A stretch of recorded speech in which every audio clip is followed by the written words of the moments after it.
तो बच्चों एक प्रॉब्लम है इसमें कि ये एक रिंग है।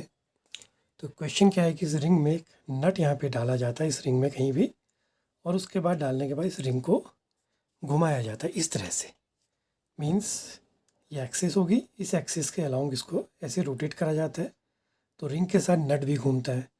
अब कॉन्सेप्ट ये है कि वो ये कहता है कि रिंग में नट की पोजीशन क्या होगी, नट मैक्सिमम कितने हाइट तक जा सकेगा ऊपर को, या उसके साथ क्या होगा, मीन्स वो अप जाएगा या बॉटम में ही रहेगा। तो इस प्रॉब्लम को सॉल्व करना है।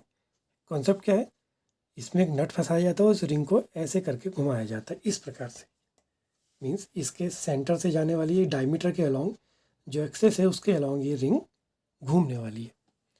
तो अब एज्यूम करते हैं कि लेट जो ये रिंग है कुछ इस प्रकार से है और ये इसकी रोटेशनल एक्सिस है और इसके अक्रॉस मान लिया ये ओमेगा वेलोसिटी से रोटेट करता है।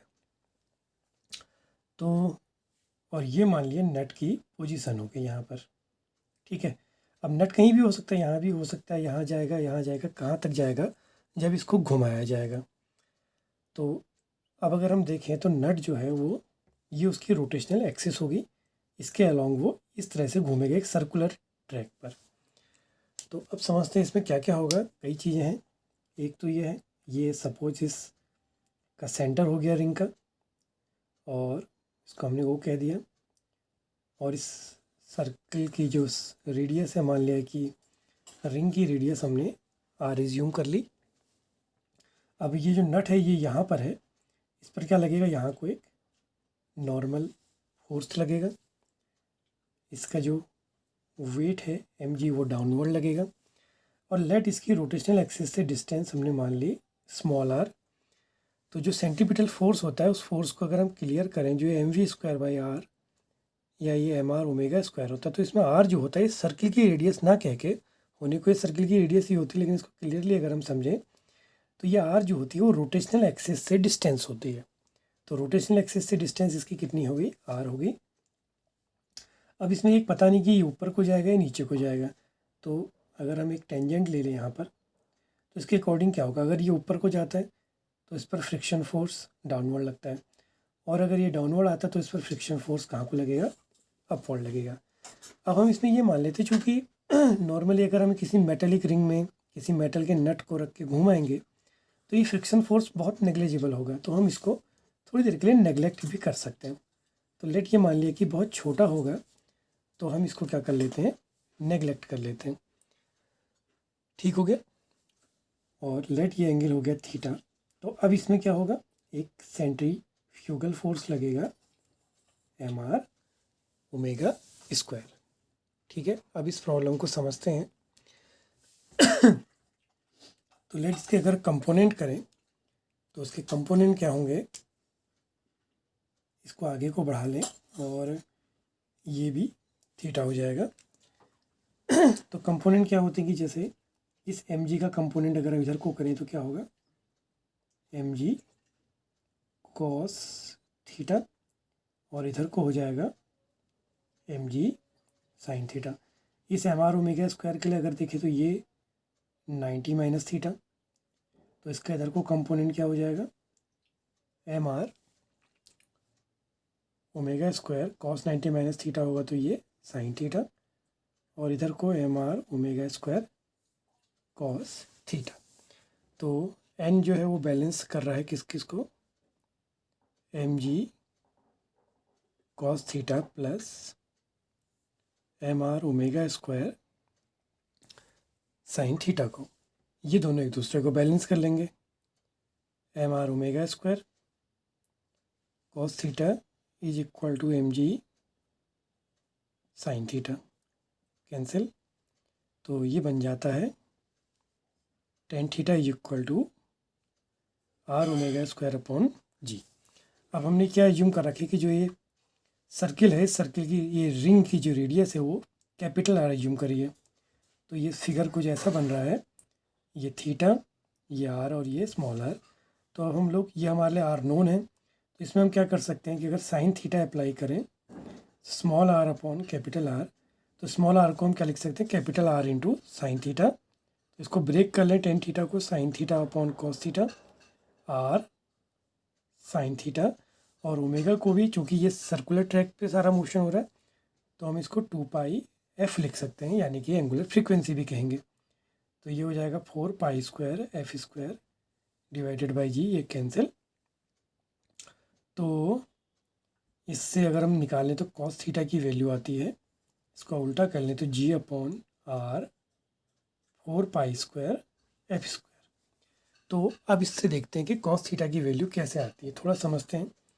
अप्रॉक्सीमेशन की अगर वैल्यू लेके चलें नियरली, तो जी नियरली होता है 9.8, और अगर हम पाई² की वैल्यू देखें तो ये भी लगभग 9.98 के समथिंग आती है। तो ये दोनों लगभग एक दूसरे को कैंसिल कर सकते हैं। तो अप्रॉक्सीमेशन इसका लेंगे,